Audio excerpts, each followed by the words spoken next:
जब NDA exam नजदीक आ रहा है तो बच्चे के मन में एक क्वेश्चन ये भी आता है कि सर हम कितना स्कोर टारगेट करें, कट ऑफ का एनालिसिस क्या है, मिनिमम कितना स्कोर हो ताकि मैं सेफ रहूं, मेरिट आउट का कोई डर ना हो। देखिए, मेरा अपना एनालिसिस ये बोलता है कि जो पिछले 4 से 5 साल की कट ऑफ है वो वेरी करी है 240 से लेके 340 के बीच में, बॉयज की बात कर रहा हूं। गर्ल्स में थोड़े से और 30-40 नंबर और बढ़ा लो, लेकिन सिर्फ कट ऑफ से आज की डेट में कुछ होना नहीं है। मतलब जिसको लगता है कि मेरा एनडीए का पेपर क्लियर हो गया तो भैया मैं बहुत सेफ हूं, बिल्कुल भी ऐसा नहीं है। जिस तरीके के रिकमेंडेशन आज की डेट में चल रहे हैं, मेरिट आउट एक्चुअली में बहुत बड़ा डर है।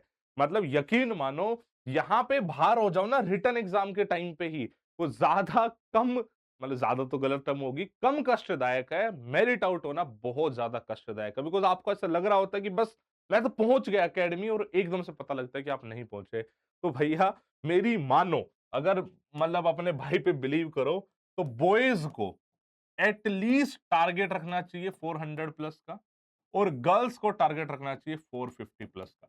आप बोलोगे सर जब कट ऑफ 240 जा रही है आप इतना ज्यादा क्यों बोल रहे हो? भैया मैं ये आपका टारगेट बोल रहा हूं।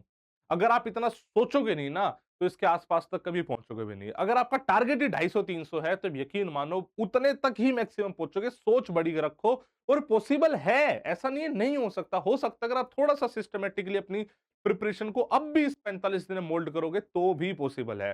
मैं एक वीडियो ऑलरेडी डाल चुका हूं जिसमें मैंने स्टडी प्लान भी बताया है, रिवीजन स्ट्रेटेजी बताई है।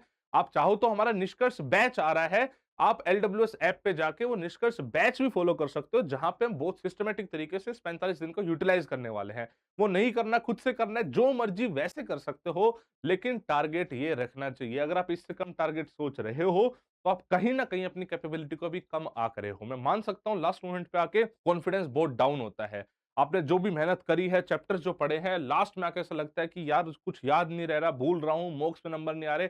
एक्सेप्टेबल, सब कुछ एक्सेप्टेबल।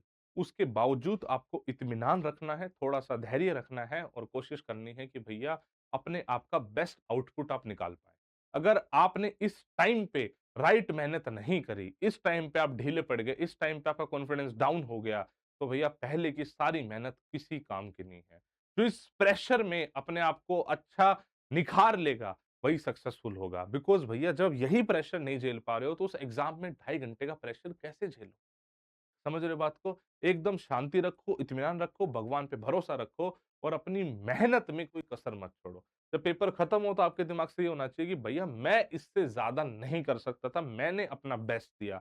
अगर आप ये सोच रखोगे तो यकीन मानना ये मेहनत वेस्ट नहीं, ठीक है? अच्छे से मेहनत करो, कोई दिक्कत, कोई परेशानी हो तो हमें बताओ, will try to help you out in the best possible manner. I wish you all the best, see you. And मुझे चाहिए कि भैया आप रिटर्न क्लियर करके एसएसबी में मिलो हमसे, ठीक है? तभी वो फील आएगी, मज़े आएँगे, राइट? जय हिंद।